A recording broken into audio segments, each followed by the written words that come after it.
Si la parole a appelé Dieu, ceux à qui la parole de Dieu a été adressée. Et si l'écriture ne peut être anéantie, si on ne peut pas détruire les écritures, si elle l'a dit, ça veut dire que ça demeure vrai. Si l'écriture ne peut pas être anéantie, alléluia, et que la parole de Dieu appelle ceux à qui la parole est adressée des dieux, vous êtes des dieux. Si vous acceptez la parole, Jean 1, verset 12, à tous ceux qui ont reçu la parole, déjà ils ont le pouvoir de manifester la nature des fils de Dieu. Et Jésus dit non seulement ils ont le pouvoir, mais on les a aussi appelés dans la parole de Dieu.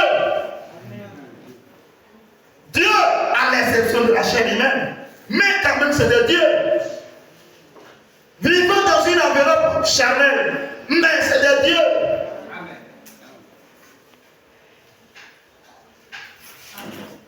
Vous ne me comparez pas au soulard qui est de l'autre côté. Ne me comparez pas au coureur de jupons qui est de l'autre côté. C'est pourquoi nous ne courons et nous ne courirons jamais des jupons. C'est pourquoi nous ne nous habillerons jamais en buvant n'importe quoi dans ce monde. C'est pourquoi nous ne serons pas des menteurs. C'est pourquoi nous ne sommes pas des voleurs. C'est pourquoi nous nous marions à une seule femme dans notre vie. C'est pourquoi nous ne sommes pas des polygams. Parce que nous sommes à l'identité de notre Père. Alléluia.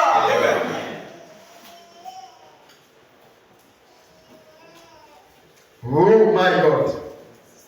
Et si la parole de Dieu ne peut être anéantie, celui que le Père a sanctifié et a envoyé dans le monde, vous lui dites, tu blasphèmes. Et cela parce que j'ai dit, je suis fils de Dieu. Savez-vous que lorsque quelqu'un dit, je suis fils de Dieu, ce qu'il est en train de dire,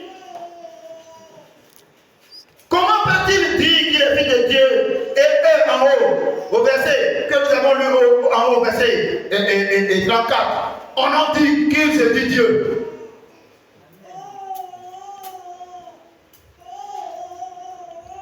Mais vous, la parole de Dieu vous est adressée.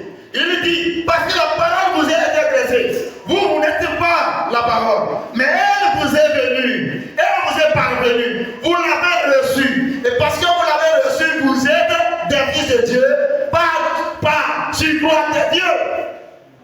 Maintenant, lui, il est sanctifié par le Père. Amen. Il est sorti du Père.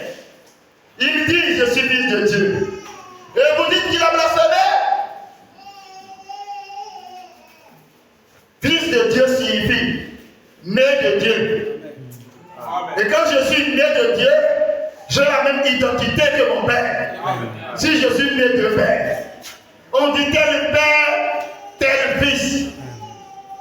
Alors tu ne sais pas ce que tu déclares. Lorsque tu dis en parlant, je suis une fille de Dieu, tu déclares en même temps que tu es Dieu lui-même en esprit. C'est ce langage qui a valu que les Juifs cherchent à tuer Jésus. Alors si tu ne comprends pas ce que ça signifie, être fils de Dieu, ne le dis pas. Car si tu déclares, je suis fils de Dieu, tu déclares que tu es exactement comme ton Père est. Quelqu'un va dire, mais ce n'est pas vrai ce que tu dis. Mais c'est vrai. C'est vrai ce que je dis. Et je vais le prouver. 1 Corinthiens chapitre 15. Vous savez, la Bible va parler. La Bible dit la vérité, n'est-ce pas? 1 Corinthiens chapitre 15. Si quelqu'un déclare, je suis fils de Dieu, il est en train de déclarer, je suis Dieu.